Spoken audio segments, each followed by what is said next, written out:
Situationen med de mange ankomne tyske flygtninge bliver stadig mere kaotisk.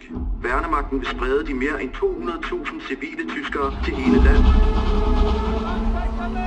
523 Leute. Ja. Der er ikke plads til så mange i gymnastiksalen. Og vores aftale med Værnemagten er klar. Vi passer os selv, og tyskerne sørger for deres egne. Mein Kind ist sehr krank. Sie müssen mit die deutschen Soldaten reden. Sie sind alle weitergezogen. Es sind keine Soldaten hier geblieben. Der er 18 i alt, der er døde, mens de har været her.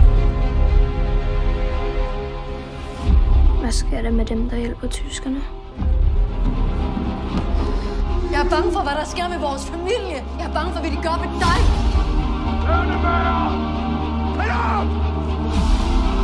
Det her, det gælder den danske frihedskamp. Står du og truer os?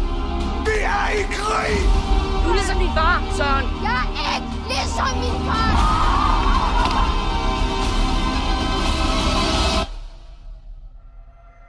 Hvad skal jeg sige til vores børn?